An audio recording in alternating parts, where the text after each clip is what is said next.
एक नौकरी की तलाश। रवि एक छोटे शहर से बड़े शहर में नौकरी की तलाश में आया था। महीनों की मेहनत के बाद उसे आखिरकार एक बड़ी कंपनी ग्लोबल टेक कॉर्प में नौकरी मिल गई। यह एक प्रतिष्ठित कंपनी थी, लेकिन उसे रात की शिफ्ट करनी थी। जब उसने ज्वाइन किया तो उसे महसूस हुआ कि यहाँ कुछ अजीब था। दिन के समय सब सामान्य रहता, लेकिन रात होते ही सभी कर्मचारी जल्दी जल्दी ऑफिस से निकलने लगते। उसके बॉस में शर्मा ने बस इतना कहा, काम पर ध्यान दो, बेवजह इधर उधर मत जाओ। और हाँ, बाहर मत निकलना। पहली रात की दहशत। रात के 1 बजे थे।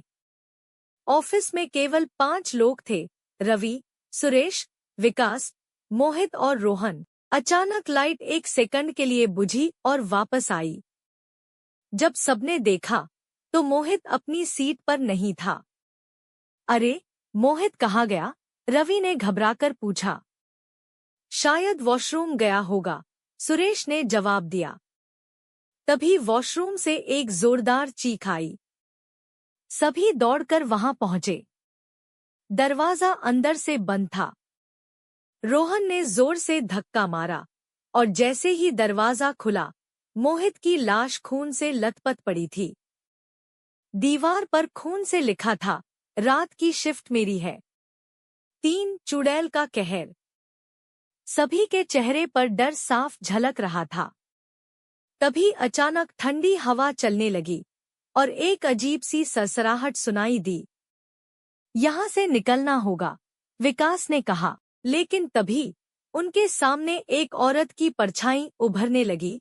लंबे बाल, सफेद साड़ी, लाल चमकती आंखें और हाथों में नुकीले नाखून। तुम लोग जिंदा नहीं बचोगे, वह डरावनी आवाज में बोली। सुरेश डर के मारे भागा, लेकिन चुड़ैल हवा में उड़ी और उसने सुरेश की गर्दन पकड़ ली। वह चीख भी नहीं पाया और उसकी गर्दन एक झटके में टूट गई। अब बस रवि, विकास और रोहन बचे थे। 4 मौत का तांडव। रवि और बाकी दोनों दोस्त किसी तरह भागकर सिक्योरिटी रूम में पहुंचे। हमें कुछ करना होगा, रवि बोला। यह कोई आम भूत नहीं है, ये हमें छोड़ने वाली नहीं, रोहन कांपते हुए बोला। तभी दरवाजे पर जोर जोर से ठक ठक होने लगी। रात की शिफ्ट मेरी है, वह आवाज गूंज रही थी। तभी अचानक दरवाजा अपने आप खुल गया और चुड़ैल ने विकास को अपनी ओर खींच लिया। बचाओ, विकास ने चीखते हुए कहा, लेकिन अगले ही पल उसकी छाती के आर पार चुड़ैल के नाखून चले गए। अब सिर्फ रवि और रोहन बचे थे। 5 अंतिम संघर्ष। रवि को याद आया कि नीचे जनरेटर रूम है, जहां से पूरी बिल्डिंग की बिजली कंट्रोल होती थी। अगर हम लाइट बंद कर दें तो शायद उसे धोखा देकर भाग सकते हैं, रवि ने रोहन से कहा। वे जनरेटर रूम की ओर भागे, लेकिन तभी चुड़ैल हवा में उड़ती हुई आई और उसने रोहन को पकड़ लिया। रोहन चीखा, लेकिन चुड़ैल ने उसकी गर्दन मरोड़ दी। अब सिर्फ रवि बचा था। रवि ने किसी तरह जनरेटर का मेन स्विच ऑफ कर दिया, जिससे पूरी बिल्डिंग अंधेरे में डूब गई। अंधेरे में चुड़ैल को देखना मुश्किल था और यही मौका था भागने का। रवि ने बिना रुके मेन गेट की ओर दौड़ लगाई।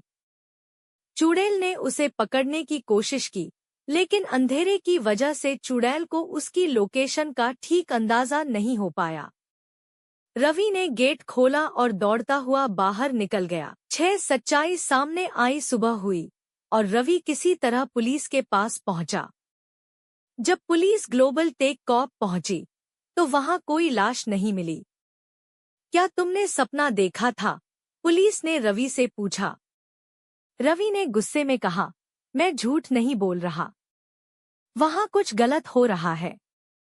तभी ऑफिस के बॉस में शर्मा वहां आए और बोले, हम कुछ नहीं जानते रवि, तुमने जो देखा वो सिर्फ तुम्हारी कल्पना हो सकती है। रवि चौंक गया। लेकिन मैंने अपनी आंखों से सब कुछ देखा। मेरे दोस्त मर गए।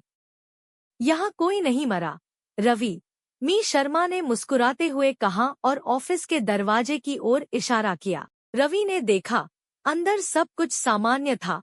कर्मचारी काम कर रहे थे, कोई खून के निशान नहीं थे, और मोहित, सुरेश, विकास और रोहन सब अपनी सीट पर बैठे काम कर रहे थे।